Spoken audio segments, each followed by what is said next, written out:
Hindi pa safe ang dating speaker mga kapatid sa kaso kaya pag-usapan natin to ngayong araw. Samahan ninyo ako mga tol. I'm just a young nigga chillin' on it. First time I seen ice was a Alright mga kapatid, welcome ulit sa ating bagong video reaction, review, commentary, opinion, criticism at kung ano-ano ba. Ito'y may kinalaman mga kapatid sa issue syempre ng flood control anomaly dito sa ating bansa. Kung saan mga kapatid, sabi rito sa title ng ating panonooring balita mula rito sa Net25 News and Information, kampo daw mga kapatid ni Romualdez nagpakalat umano ng fake news. Nagpapakalat umano ng maling impormasyon ng kampo ni Romualdez at iginiit nilang walang nakita ang ICI na pananagutan sa dating speaker, sabing ganon. Gayong inirekomenda ng ICI ang mas malalim na investigasyon sa pagkakasangkot niya sa flood control scam. So panoorin natin to mga tol, samahan ninyo ko. Alright. Samantala, hindi pa umano lusot si dating House Speaker Martin Romualdez Hindi pa safe. sa pagkakadawit nito sa flood control scam at katiwalian na rin sa usapin ng budget insertion. Ito. Magsagawa tayo ng survey. No? Mag-comment kayo ng thumbs up kung naniniwala kayong may kinalaman talaga si dating House Speaker. Mag-comment naman kayo ng laughing, no? Laughing emoji. Kung naniniwala kayong malinis siya at wala talaga siyang kinalaman. Tingnan natin mga tol kung gaano karami ang naniniwalang may kasalanan siya at kung gaano karami ang naniniwalang wala siyang kasalanan. Sige, comment kayo sa ibaba. Ito'y sa kabila ng pagbubunyag ng kampo ng dating House Speaker na wala umanong nakikitang pananagutan ang Independent Commission for Infrastructure o yung ICI kay Romualdez sa nasabing anomalya. So, wala daw nakikitang pananagutan ng dating speaker kaugnay dito sa anomalya, sabing ganon ng kanyang kampo. Vic Sumintak sa balita. Inirekomenda ng Independent Commission on Infrastructure o ICI sa Office of the Ombudsman ang mas malalim na pagsisiyasat sa posibleng pagkakasangkot ni dating House Speaker Martin Romualdez sa isyu ng flood control anomalies. Hiniling yan ng ICI sa referral nito ng kaso sa Ombudsman batay sa inilabas na dokumento sa publiko. Naka-attach sa referral ang affidavit ni Romualdez na isinumite noong October 13 at ang transcript ng stenograph notes, ang video at maging ang audio recording ng ICI fact-finding probe na hindi kasama sa inilabas sa media. Sa referral statement ng ICI, sinabi nitong wala silang inilabas na anumang finding o conclusion of guilt o liability sa bahagi ni Romualdez at sa halip ay ipinauubayan nito ang lahat ng maging aksyon sa ilalim ng mandato ng constitutional at mandatory authority ng Ombudsman, partikular sa mga nasa matataas na panunungkulan. Pero para sa panig ni Romualdez, sinabi ng legal counsel nito na si Attorney Adi Pajardo na walang nakitang liability ang ICI sa kanyang kliyente sa usapin. So magkaiba ng pahayag, no? Ang ICI hindi pa nagbibigay ng konklusyon at pinauubaya sa ombudsman. Pero doon naman sa ipinapakalat na nung kampo niya is walang nakitang kahit na anong ebidensya at kumbaga parang tapos na, safe na. Adi Pajardo na walang nakitang liability ang ICI sa kanyang kliyente sa usapin ng flood control anomaly.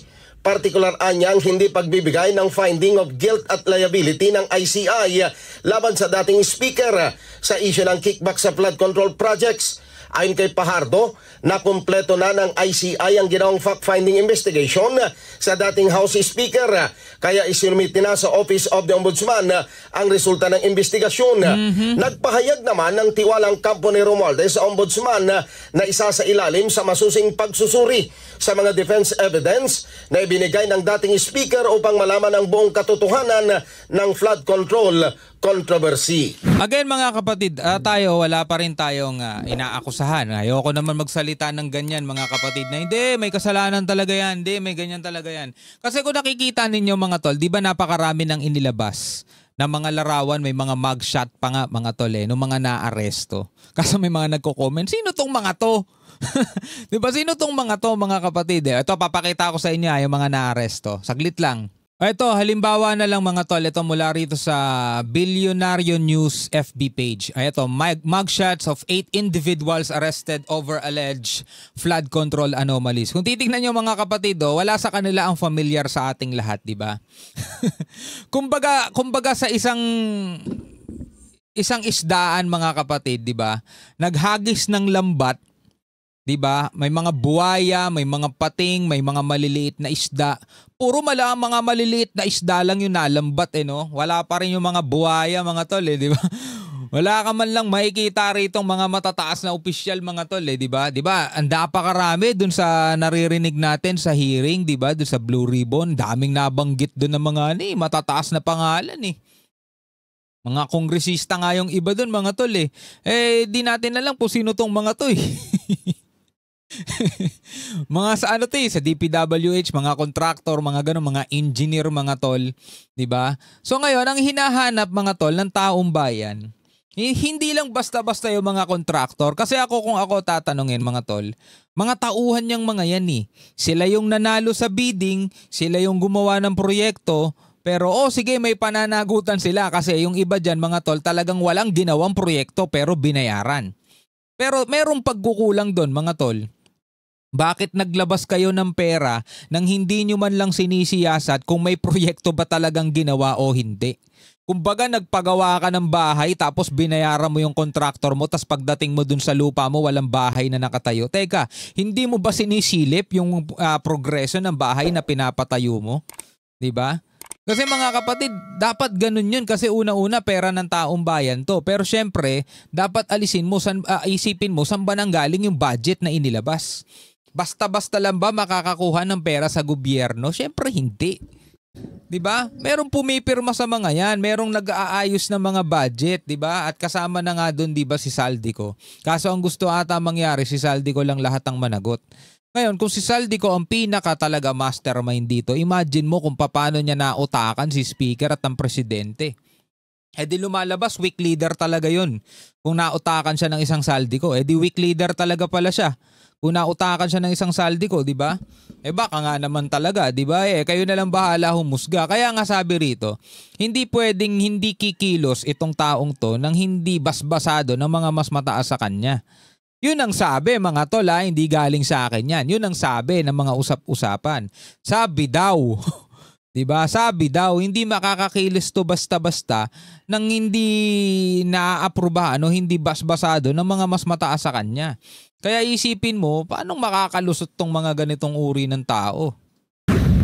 Today, I'm relaying to you our reaction as counsel for former Speaker Martin G. Romualdez on the ICI referral to the Office of the Ombudsman. We acknowledge the referral submitted by the Independent Commission for Infrastructure to the Office of the Ombudsman on November 21 and welcome the Commission's completion of its fact-gathering mandate.